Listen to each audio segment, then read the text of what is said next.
Bonjour à tous, ici Alex Piga, de retour pour une nouvelle interview. Et aujourd'hui, j'ai l'honneur et le grand plaisir d'accueillir Rudy Viard. Donc, Rudy, c'est le créateur du blog webmarketingconseil.fr. Si vous ne connaissez pas ce blog, c'est un mastodonte sur la thématique web marketing français. Et ce blog, c'est presque 300 000 visites par mois, des articles de Par fond très mois, pertinents. 275 000 pour être exact. 275 000, des articles de fond très pertinents et ultra complets, et c'est du boulot d'orfèvre. Mais je vais laisser Rudy se présenter à son tour et nous parler de tout ça. Donc, voilà, merci de m'avoir invité, Alex. Donc, voilà, je suis Rudy Viard, je suis l'auteur sur le site Web Marketing Conseil, comme tu l'as dit. Donc, tu veux un petit peu d'infos sur l'audience. Donc, c'est 275 000 visiteurs par mois, un peu plus que 500 tutoriels qui ont été publiés depuis maintenant 5-6 ans. J'ai du mal à donner la date de création du blog. Maintenant, je me rappelle plus très bien. Je crois que c'était il y a 6 ans maintenant. Et 50 000 abonnés à la mailing list et 3 à 5 000 nouveaux abonnés chaque mois qui s'inscrivent sur ma liste email. Voilà. Donc moi également, je fais du conseil. Ce blog, c'est essentiellement mon moyen de générer des clients, de générer des prospects. Et donc, effectivement, je propose aux entreprises, essentiellement en B2B, donc des prestataires de services, je les aide à créer du trafic et générer des prospects, donc à répliquer les stratégies que j'utilise pour moi-même. Voilà. D'accord. Donc, ton blog, là, c'est vraiment la vitrine de ton savoir-faire et de ce que tu as réalisé pour toi de façon à montrer à tes clients et tes prospects ce que tu peux réaliser pour eux. Ben, en fait, moi, si tu veux toute l'histoire, j'ai commencé non pas mon blog en me disant je vais créer un business. Je viens du monde des startups, enfin, d'une startup en particulier qui s'appelait Screen Toaster à l'époque, donc il y a déjà 12 ans, qui m'a fasciné parce qu'on a eu énormément de publications dans les blogs américains à l'époque. Mashable, TechCrunch, Business Insider, Lifehacker, tous ces blogs qui étaient très importants à l'époque, ils le sont toujours, mais ils avaient vraiment un poids extrêmement important à l'époque. Et voilà, ça m'a fasciné de me dire qu'on pouvait bloguer et en vivre, quoi, concrètement. Donc moi, j'ai commencé en parallèle à d'autres jobs que j'avais dans des agences, dans d'autres startups un petit peu plus grosses. J'ai commencé à bloguer pour le plaisir. Au début, un peu sur des thématiques un peu variées. Ça pouvait être comment régler son ordinateur pour X raisons, comment obtenir l'email de quelqu'un, voilà, pas forcément des thématiques marketing. Et puis petit à petit, j'ai créé une audience elle s'est réunie autour de ce blog par chance. J'ai eu 30 ou 40 000 visiteurs par mois. Je me suis dit, ah tiens, il y a peut-être quelque chose à faire. On peut peut-être créer une entreprise à partir de ça. Et en fait, c'est un peu le hasard si j'ai fait de l'inbound marketing et du marketing automation, mais sans vraiment le savoir au début, si tu veux, parce qu'à l'époque, c'était pas aussi connu que maintenant. D'accord. Ah ouais, c'est intéressant. Comme disait Picasso, ça commence par une idée et ça devient toute autre chose. Là, t'es Mais, l'exemple. mais moi, c'est ça, c'est-à-dire que tu as deux types de boîtes. Tu as les boîtes qui ont déjà des clients et qui vont mettre en place une stratégie sur Internet. Et puis, tu as des gens qui ont des audiences. Tu sais pas pourquoi, ils ont un talent. Là, je travaille avec quelqu'un qui travaille dans le fitness. Il a un énorme talent pour expliquer ce qu'il fait. Il prend 5000 abonnés à Instagram toutes les semaines. Et ben ce gars-là, il savait pas quoi monétiser. Et du coup, quand tu as une audience, ben, la deuxième voie, c'est de effectivement partir de ton audience, leur demander ce qui les intéresse et de créer les bases de ton entreprise derrière. Ouais. À choisir dans les deux cas, il vaut mieux choisir d'avoir une audience et ensuite trouver quoi faire avec. Les deux ont des qualités et des défauts. Si tu as une audience, généralement, c'est que tu es bon pour te faire connaître, mais tu sais pas vendre concrètement. Si tu proposes ta première offre, généralement, elle est pas optimisée. Inversement, si tu es une boîte, je sais pas, un cabinet de conseil qui a déjà 50 employés, généralement, les offres, elles sont rodées et du coup, tu n'as pas besoin d'une audience aussi importante pour générer déjà un chiffre. Mhm. Ouais, d'accord. Tu continues à passer beaucoup de temps sur ton blog. Combien de temps ça te prend à peu près en plus de ton activité de consultant par semaine? Ben, si tu veux, ça va peut-être intéresser les auditeurs, c'est que quand quand tu montes ta boîte sur Internet, on va dire, et tu passes par des phases. Donc, il y a une première phase où tu vas être être à fond dans la création de contenu ou à fond dans l'optimisation des pubs parce que tu n'as que ça à faire en fait. Tu n'as pas encore de clients, tu n'as pas encore d'audience. Et du coup, il y a 5-6 ans, je passais mes journées à écrire des contenus, par exemple. Et j'avais vraiment peut-être 3 jours et demi par semaine, c'était sur les contenus. Puis il y a un moment où tu commences à avoir, en fait, tu t'emmagasines de l'énergie avec les contenus. Tu commences à être de plus en plus connu, ça commence à être de plus en plus facile. Chaque contenu que tu publies, que ce soit sur les réseaux sociaux ou sur ton blog, il génère plus d'attention que quand tu démarres. Puis tu commences à créer donc une certaine, voilà, comme un élastique que tu tends. Tu commences à avoir pas mal d'énergie qui t'entraîne et tu vas commencer à avoir tes premiers clients. Au début, tu prends pas forcément, tu prends un petit peu tous les clients qui viennent à toi parce que tu n'en as pas 50 000. Donc, ça commence à te prendre beaucoup de temps. Et tu commences à avoir moins de temps pour le rédactionnel, pour la promotion, pour les campagnes publicitaires. Là, tu arrives dans une deuxième phase où tu commences à être plein, ta semaine, elle est pleine, mais tu n'as plus de temps pour promouvoir.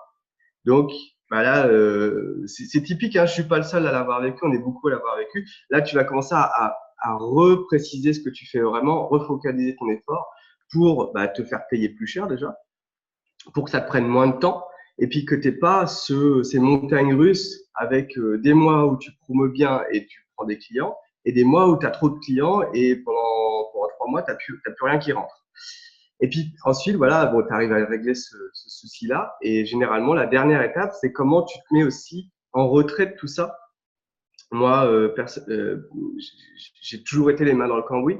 Et aujourd'hui, je suis plus dans une étape où je me dis comment je structure une équipe autour de moi, comment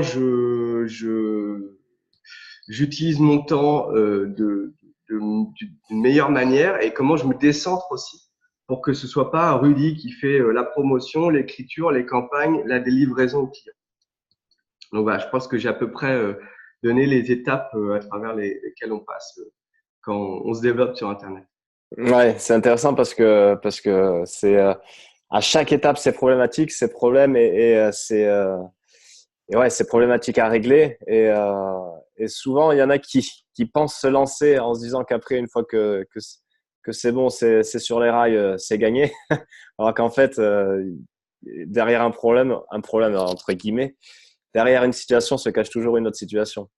Non, mais alors là, tu as entièrement raison. C'est-à-dire que chaque nouvelle étape de ta vie d'entrepreneur, elle ouvre d'autres problèmes. Et même quand tu règles un problème, généralement, t'en crées 3-4 supplémentaires. Et puis aussi, il y a un aspect que tu n'as pas dit, c'est que tes concurrents, ils avancent. Donc, quand tu commences à être bien rodé, que tu te dis là, je suis pas mal, ça monte bien, etc. Mais les autres, ils te regardent aussi. Ils regardent ce que tu fais et ils augmentent leur niveau aussi. Donc, les contenus deviennent meilleurs, la promotion devient meilleure, ils ont des idées créatives que tu n'as pas. Et du coup, faut te remettre en cause à chaque fois. Donc, tu me demandais combien de temps je passe sur la création de contenu, c'est ça? Ou sur Ouais, le marketing en général? sur l'animation de ton contenu. Je dirais que j'y passe le maximum de temps que je peux parce que je sais que c'est du business pour le futur. Donc, en ce moment, je vais dire que je passe une journée par semaine parce que aussi, je suis sur des contenus de formation.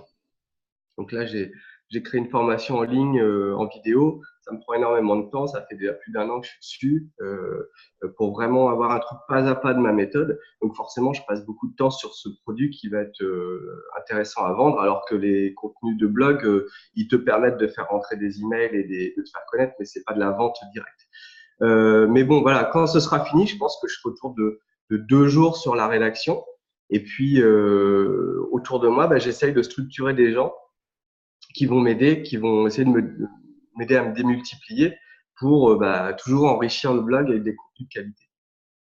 D'accord. Donc là, au jour d'aujourd'hui, maintenant, c'est quoi? Tu as une agence, tu as des salariés ou Non, des… je travaille avec des gens qui sont freelance D'accord. pour les petites tâches. Tu vois, par exemple, dès que j'ai des idées que je veux les mettre en forme, j'ai quelqu'un qui m'aide à les mettre en forme pour pas que je perde 2 heures dessus. J'ai aussi pas mal de gens qui sont des blogueurs invités qui viennent sur le site pour avoir de l'audience parce qu'ils démarrent, mettons. Ils démarrent pas forcément au niveau technique, ils sont excellents souvent, mais ils démarrent parce qu'ils n'ont pas d'audience. Et du coup, ils viennent proposer un top article chez moi et moi, je vais le pousser auprès de mes abonnés. Et du coup, bon, voilà, c'est gagnant-gagnant. Mais ça, même ça prend du temps. Donc là aussi, j'ai quelqu'un qui m'aide pour les mettre en forme, les articles, parce que rien que relire un article, échanger avec la personne pour que ce soit comme tu veux, bah, ça prend une demi-journée, quoi. Et aujourd'hui, il faut dire quand même, c'est ce que disait Frédéric Canvet l'autre jour, c'est qu'il y a 8 ans, on va dire 7-8 ans, tu écrivais un article de 500 ou 1000 mots, mais t'étais le roi du pétrole, quoi. Et aujourd'hui, si tu écris un article un peu basique, quoi, tu vois, je sais pas moi, comment trouver des clients, aller à leur rencontre, deux, bien cibler, trois, je sais pas moi, trois, leur proposer votre offre. C'est trop basique, on l'a entendu déjà 12 000 fois et ça suffit plus pour se détacher en fait. Et ça, c'est un peu dans tous les leviers qu'on a à disposition parce que sur Google, bah, la lutte, elle est féroce, quoi. Si sur des mots-clés pas très intéressants, pas très proches de la vente, oui, on peut se positionner facilement, mais dès que tu es sur des mots-clés qui génèrent du business derrière, là, il y a la guerre.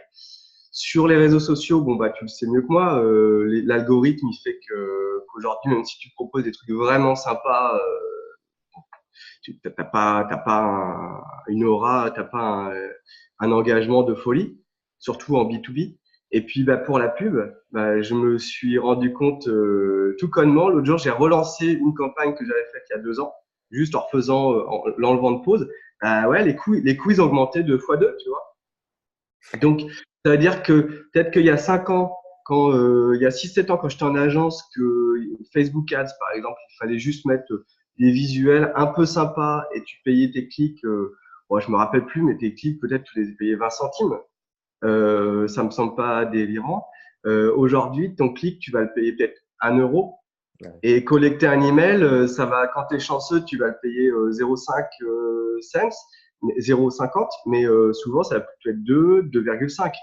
Donc, ça oblige tout le monde aussi à monter en qualité, à se refocaliser, à être bien niché.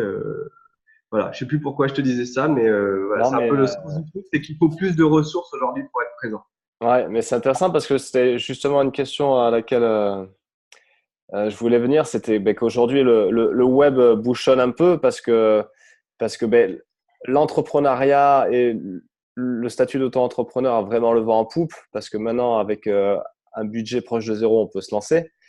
Et les différentes plateformes font que chacun peut trouver, on va dire, plateforme à son pied.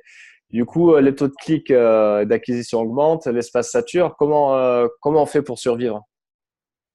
Bah, déjà, il y a des canaux qui redeviennent intéressants. C'est Gabi de l'agence 1 minute 30 là, qui me disait l'autre jour, bah, ça redevient intéressant d'envoyer du courrier. Mhm. Et c'est pas con. Et c'était aussi la boîte, je sais plus comment ça s'appelle, une boîte qui vend des box tu reçois tous les mois une box avec des cosmétiques. Je me rappelle plus du nom. En gros, ils ont des échantillons, tu vois. Et tu t'abonnes. Et elle disait, c'était à 4-5 ans, elle disait, nous, on a 100% de taux d'ouverture. Ah ouais. Donc, t'as des leviers qui redeviennent intéressants. Donc, je pense que voilà, tout se stabilise. Les marketeurs, ils ont comme qualité, c'est que, comme défaut plutôt, c'est qu'ils viennent pourrir un peu tous les espaces. C'est-à-dire que dès qu'il y a un bon, dès qu'il y a un bon filon, bah, tout le monde se met sur Facebook. Et puis ceux qui sont un petit peu en retard, ça reste un peu intéressant. Et puis ceux qui sont très en retard, bah, ils payent trop cher. Et à un moment, on dit bon, on arrête, on va sur autre chose, quoi. Donc comment on s'en sort? Bah, faut anticiper les mutations. Faut aussi, à la base, avoir un modèle d'entreprise qui fonctionne. Ça suffit plus de vendre des e-books. Voilà. Non, mais il y a 10 ans, c'était ça. Vendez des e-books à 7 euros, vous serez riche. Bon, non, c'est pas possible. Par contre, si tu vends, par exemple, des prestations de coaching ou de formation, où tu vas vraiment être très, très focalisé pour donner des solutions efficaces à un certain type de client, bah, tu peux facturer beaucoup plus parce que tu les aides vraiment. Et à la fin, peut-être que payer 50 ou 100 euros pour un contact téléphonique, c'est finalement pas cher. Voilà. Alors que si effectivement tu vends tes petits e-books à 7 euros, dès que tu as acheté 3 clics, tu es plus rentable. Donc voilà, donc il y a une remise en question au niveau qualitatif de ton entreprise, comment t'aides tes clients. Déjà, c'est la base. Et puis ensuite, trouver les leviers les moins chers pour se connecter avec eux. Ça passe par le digital, mais pas forcément, hein. Il y en a qui s'en sortent très bien en réseautant avec de l'humain, les deux étant souvent complémentaires. Ouais, ouais, ouais. Sans vouloir paraffer les inconnus, il n'y a pas de bonne ou de mauvaise plateforme. Il suffit déjà de savoir où est son client idéal et ensuite faire en sorte d'être visible sur la plateforme où ils sont eux. Et Et puis leur parler à eux aussi, parce ouais, que ils sont à peu près sur toutes les plateformes. Tu vois, là j'ai fait une campagne sur Facebook et des fois tu hallucines les commentaires. Tu as vraiment des gens qui ont pas du tout le niveau et qui se sont fait déjà avoir par X vendeurs de formation. Et toi, tu leur proposes un vrai truc intéressant, gratuit. Et là, ils te disent non, mais on les connaît, vos techniques. Donc, tu as vraiment du petit niveau. Et puis, tu as aussi des gens, ils sont là, peut-être en sous-marin, ils vont peut-être pas commenter, mais ils voient ce que tu fais. Et peut-être ils sont sérieux, ils ont eux-mêmes je sais pas, une entreprise de 50, 100, 200 personnes. Et à un moment, si tu as bien fait ton travail en amont, ils vont te contacter. Donc, effectivement, tu as des plateformes qui sont plus adaptées pour le B2B, LinkedIn, logiquement, mais ça ne veut pas dire que tu peux pas les retrouver sur d'autres plateformes. Par contre, la façon dont tu leur parles, ça, c'est hyper important parce que déjà, ça filtre les gens. Si tu dis, euh, enfin, là, je paraphrase les vendeurs de rêves, mais c'est vivez de votre rêve et retrouvez l'abondance. Forcément, tu vas pas attirer les mêmes personnes que quand tu dis, je sais pas, générer des prospects pour votre activité de conseil. hmm. Les mots ont un sens. Ouais, ouais. Puis ça dépend de qui tu es. Si tu veux offrir du coaching haut de gamme, tu vas pas forcément Bien sûr, parler de la même façon que. c'est ça. Ouais, Et souvent, c'est un truc que je repère, c'est que il y a aussi tes clients, sans parler donc des pigeons qui se font avoir par les vendeurs de formation, là, voilà, qui vont transformer ta vie, mais tes clients, ils parlent pas comme toi, parce que toi, tu es un expert. Tu es un expert dans ton domaine. Eux, ils sont experts, tes clients, dans leur domaine. Donc, si tu parles à des avocats, que tu dis, tu parles de leads, pour un avocat, ça veut rien dire, un leads. Et ça ne veut pas dire qu'il ne comprend pas son intérêt à travailler avec toi, mais il faut que tu t'adaptes à son langage parce que sinon, tu vas attirer des gens comme toi. ouais, ouais. Vraiment, ce que je remarque de plus en plus, c'est que vraiment, que ce soit dans la vente, le web marketing, la qualité de base, c'est vraiment le relationnel et le fait de se mettre à la place des autres et de les écouter. Vraiment, l'écoute et l'empathie, c'est ce qui fait qu'un business tourne, je pense.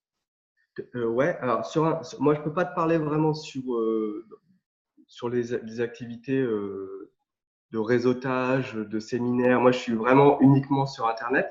Mais ce qu'on observe aussi, c'est qu'il y a de plus en plus de gens qui utilisent Internet avant de choisir un prestataire. Ça, c'est une évidence.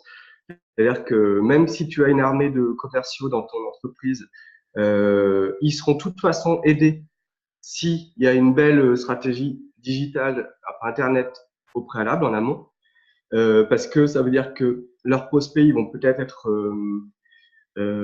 avoir entendu parler de toi au préalable. Donc, même si tu fais un appel à froid, si tu as déjà bien travaillé en amont, ils vont peut-être t'écouter avec une oreille plus attentive.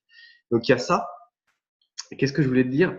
Que ouais, on observe aussi que le parcours client, il s'allonge avant de prendre une décision.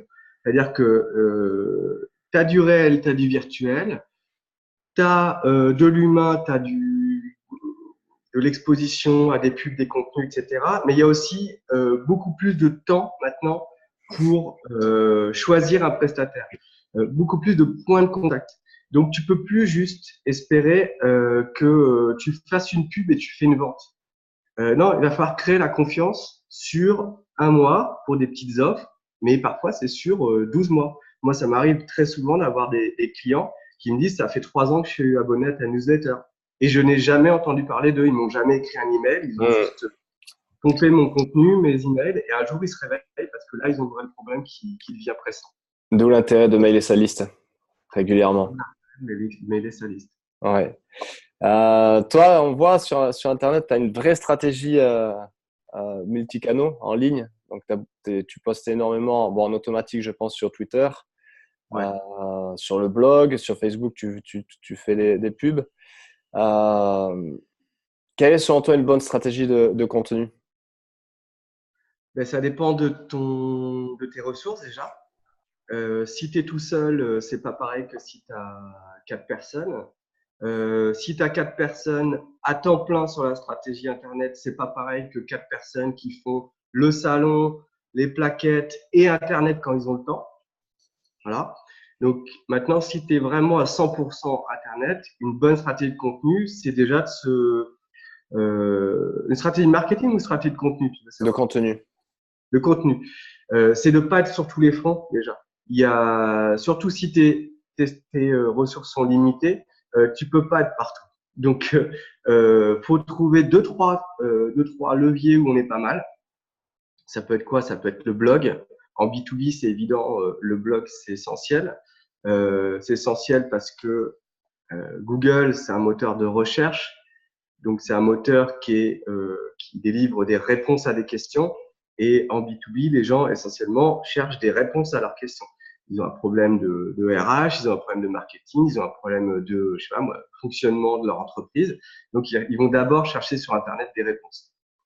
Les réseaux sociaux, pourquoi pas? Mais les réseaux sociaux, c'est un peu différent. Ce sont des moteurs de découverte. Donc, c'est des moteurs qui n'ont pas essayé de donner des bonnes réponses, mais qui essayent de t'amuser, te divertir, te surprendre. Donc là, c'est plus adapté à des gens qui savent délivrer une émotion, un lifestyle, un style de vie. Donc effectivement, déjà, ça donne une idée de là où tu vas te positionner. Un gars qui va être la nourriture, la santé, le fitness, le sport, bah, il a tout intérêt, le luxe, il a tout intérêt à être à fond sur les réseaux sociaux, Insta, etc. Quelqu'un qui est un peu chiant, entre guillemets, je sais pas moi, comptable, marketing, des trucs un peu voilà, à terre, même si tu écris des trucs, waouh, les gens ils disent waouh, qu'est-ce que c'est inspirant, tu n'auras jamais un millier de partages, c'est ultra rare, quoi. Donc déjà, ça donne une idée d'où tu te positionnes. Et puis après, bah voilà, tu choisis, tu mets tes énergies en fonction, donc bah, peut-être 20% réseaux sociaux, 30% réseaux sociaux, 70% blog ou 50-50, à toi de voir. Et tu vas pas être ultra présent partout. Par contre, si tu as choisi par exemple LinkedIn et le blog, eh ben, essaye d'être récurrent et un positionnement fort, donc s'adresser à une cible précise, autour de problèmes précis, avec peut-être des contenus précis. Là, je vois, tu as des boîtes qui font que de l'infographie en ce moment. Je trouve pas ça bête. Vu que les articles de blog, il y a pas mal de concurrence, tu peux te mettre sur l'infographie. Après, les podcasts. Les podcasts, je vois des gens qui se mettent sur les podcasts. Je te dis pas qu'il faut faire que des podcasts, mais si tu fais des articles et puis en plus tu fais une version podcast, bah tu vas être pas mal sur l'aspect podcast parce qu'il n'y a pas 300 000 blogueurs en podcast. Des diaporamas, enfin voilà. Après, voilà, tu te fais ton petit panel de contenu et ensuite il faut de la récurrence. Surtout si on parle de stratégie de contenu, de toute façon, les 6 premiers mois, faut pas s'attendre à des résultats. Les premiers mois, c'est comme une fusée, faut sortir de l'atmosphère terrestre et ensuite, tu vas bénéficier de cette énergie accumulée et ça va devenir plus simple. Ouais, de l'inertie, ouais. Ouais. Et surtout de faire preuve de constance, ouais. Comme disent les Anglais, consistency is credibility. Et ça, c'est clair. Ben, c'est clair que alors, sur la prospection, par exemple, si tu arrêtes 3 mois, tu vas voir tout de suite que ton pipeline, le client, il va chuter au bout d'un mois, on va dire. Sur les contenus, vu que c'est quand même une stratégie, hein, notamment sur Google, ça va mettre plus de temps à chuter. Mais par contre, si tu arrêtes de produire pendant 5 mois, mettons, eh ben, le temps de redémarrer, ben, ça va te redemander les mêmes efforts que quand tu démarres de zéro. Donc voilà, toujours être constant dans le temps et puis pas perdre de confiance aussi. Il faut 6 mois minimum quand on a les recettes. Et quand on n'a pas les recettes, bah, ça peut prendre un an. Donc, d'apprendre de ses erreurs et de comprendre les formules qui marchent pour vous. Ok. Avec ton emploi du temps que j'imagine chargé, est-ce que tu prends du temps pour continuer à te former, à t'éduquer? Ah bah oui, mais moi j'adore ça. Donc, je fais au moins une journée par semaine. C'est de la lecture, quoi, simplement, essentiellement en ligne, de tutos. Et puis, allez, on va dire une journée de lecture. Et puis, j'ai bien une journée de tests. Je fais mes petites expériences. Moi, c'est vrai que mon emploi du temps, j'ai une journée et demie, 2 journées maximum sur les clients. Et puis le reste, voilà, une journée sur la création de contenu. Je te la fais à la louche, hein, mais voilà, une journée peut-être sur la lecture, l'apprentissage, et une journée de test. Je vais améliorer mon site, ou je vais me dire tiens, je teste une campagne que j'avais pas testée, je mets un billet pour voir, et puis voilà, ça m'éclate. Et souvent, ça me donne des idées pour faire des articles derrière. Ouais, c'est intéressant. Ouais, ouais. La façon dont ta semaine est composée. Hmm. Après, ça D'accord. varie, hein. Voilà, quand je suis blindé de clients, je vais pas faire pareil que si j'ai personne. Bon, voilà. Quand tu accompagnes tes clients, tu les suis exclusivement sur de la stratégie à mettre en place ou est-ce que des fois tu t'aperçois que ces clients, c'est surtout dû à un problème un peu interne, un espèce de blocage ou de croyance limitante? Est-ce que tu peux t'apercevoir de ça et est-ce que si tu t'en aperçois, tu essaies de bosser avec eux pour les faire sauter? Alors, moi, j'ai plusieurs offres. Je peux pas bosser avec tout le monde, avec mon système. Enfin, le gars qui croit pas, il est filtré avant, si tu veux. S'il dit non, mais nous, on n'est pas sûr que ça marche, je peux rien faire pour toi, malheureusement. Non, mais c'est vrai, c'est soit tu es convaincu qu'il te faut de l'inbound marketing, du référencement des réseaux sociaux, de la pub, du marketing automation, toutes ces techniques-là qu'on imbrique les unes avec les autres pour que ça te génère à la fin de la visibilité, des prospects et puis à la fin tu signes les clients. Soit tu es convaincu et on le met en place.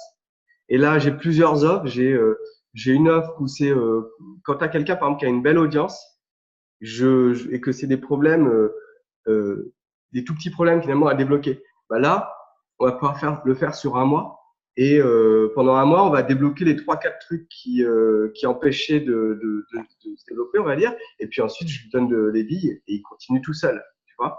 Ensuite, donc ça va être généralement des gens, soit des solopreneurs qui comprennent qu'ils sont à deux doigts d'y arriver, soit des PME qui ont déjà une belle audience, donc entre 5 et 50 salariés, on va dire, et qui ont un problème spécifique, mais qui génèrent déjà des revenus. Parce que le gars qui vraiment commence de 0 et qui n'a pas de clients, généralement, ils ne peuvent pas se payer un accompagnement sur un certain nombre de mois. Ensuite, j'ai une deuxième offre. C'est vraiment la réplication de mon système. Ça prend 4 mois.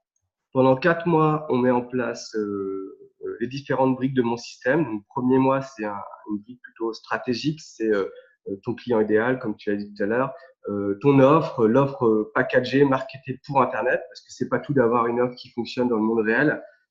C'est pas la même sur Internet, que tu vas pas la présenter de la même manière parce que t'as pas de commerciaux pour répondre au client. Non, le client il est face à son offre et c'est lui tout seul qui va prendre la décision de te contacter ou d'acheter en ligne.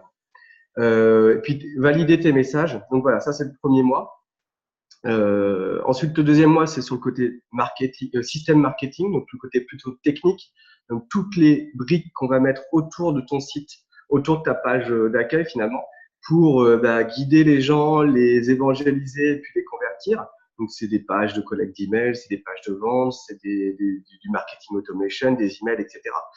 Troisième brique, c'est sur le trafic gratuit, donc réseaux sociaux, référencement. Et la quatrième brique, c'est sur le trafic payant pour commencer à scaler, pour commencer à se développer. Donc généralement, on le fait entre 4 et 6 mois. Ça dépend de l'état de l'entreprise, ça dépend de ses attentes, ça dépend de ses ressources. Et puis voilà. Et puis pour ceux qui peuvent vraiment pas partir sur le programme d'accompagnement, eh ben j'ai ma formation là que je suis en train de terminer, qui est c'est exactement ma stratégie et c'est en 12 modules vidéo avec plein de leçons vidéo pour que tu puisses répliquer toi-même, mais tu es tout seul. Voilà. D'accord. Donc, tu as des offres, mais après, tu restes quand même flexible par rapport aux besoins et à la demande du client. Bah, ça dépend ce qu'il veut. Hein. Ouais, ouais. S'il veut faire tout seul, t'en as qui n'ont pas le temps, par exemple. Et je peux le comprendre. Et là, c'est mieux de leur dire, bah, passez par la formation, faites-le pendant 6 mois, 1 an tout seul. Et puis, quand vous aurez été au bout du bout de ce que vous pouvez faire, bah, peut-être qu'on peut se prendre 1 mois ensemble et on va débloquer là où vous n'avez pas réussi. Mais les boîtes qui ont pas mal de revenus et qui veulent aller vite, c'est l'accompagnement 4 à 6 mois parce que là, au moins, ils savent que toutes les semaines, je les booste et ils n'ont pas le choix, il faut qu'ils avancent. Ouais, d'accord. Ok, super. Là, on arrive en 2019, d'ici quelques Ouais. jours. Euh, comment tu vois l'année 2019 par rapport à l'écosystème Internet? Quels sont tes objectifs et les stratégies que tu comptes mettre en avant pour cette année qui vient? Bah, ce que j'observe sur l'écosystème global, on va dire, c'est qu'il y a une montée en qualité quand même, ce qui est normal en même temps. Il y a des meilleurs contenus, des meilleures pubs, il y a beaucoup plus de monde sur la place de marché, beaucoup plus de demandes donc d'accès à Facebook Ads, Google Ads, etc. Donc, va falloir être plus précis, va falloir être plus pointu, va falloir être peut-être plus niché encore. Arrêter de proposer des solutions pour tout le monde, à moins que tu t'adresses au grand public, on va dire, mais être encore plus précis dans ton ciblage. Ma stratégie pour 2019, bah moi, c'est de, de lancer vraiment en grande pompe, on va dire, cette formation en ligne. J'ai déjà une douzaine de personnes qui l'ont acheté, mais pour l'instant c'est un petit peu en sous-marin parce qu'elle n'est pas terminée et que je l'améliore semaine après semaine. Donc, voilà, je vais passer avec voilà un produit de formation en ligne. Et ensuite, personnellement, c'est d'essayer de construire une équipe autour de moi pour aussi pouvoir mieux bénéficier de tous ces leads qui sont générés chaque mois sur mon site. Moi, j'arrive pas à traiter. J'ai déjà deux personnes qui gèrent les appels entrants et les demandes de projets. Mais là, ouais, il faut que j'arrive à me décentrer et avoir vraiment des gens qui travaillent sous ma direction, entre guillemets, pour voilà, qu'on puisse mieux prendre en charge les clients et en prendre plus. Et que te dire sur la stratégie marketing, bah non, c'est ce que je t'ai dit, plus de qualité et plus de ciblage, c'est la seule porte de sortie en Ouais, ok, super, d'accord. Où est-ce qu'on te trouve en ligne? Et bah, pour ceux qui sont intéressés, ils peuvent aller sur webmarketing-du-6 conseil.fr, conseil sans S. Ils peuvent s'inscrire à la newsletter où je file pas mal de mes outils que j'utilise. Et puis, je leur explique semaine après semaine comment débuter toutes ces stratégies-là chez eux. Puis sinon, sur Twitter, j'aime bien Twitter, donc /Rudyviard, RUDYVIARD. Voilà. Et puis, il y a une chaîne YouTube qui vient de se lancer, Web Marketing Conseil. C'est le truc que je vais développer à fond là, dans les mois qui viennent. Ok, super. Et pour finir, si tu as une citation qui t'inspire et un livre que tu recommanderais? Alors, citation, non, j'ai pas de citation honnêtement. Et je lis très peu de marketing à part sur Internet. Donc, je peux pas te dire de livre qui m'ait vraiment inspiré dernièrement en marketing. Non, je suis désolé, là, je suis pas un bon Ok, client pour pas de souci. Bon, super. Ben, écoute, c'était vraiment super cet échange. Je te remercie. toi. Je te remercie Je pense que aussi. tu as donné pas mal de pépites là. Et écoute, on reste en contact, Rudy. Merci beaucoup et je te dis à Ok. bientôt. Salut! Salut.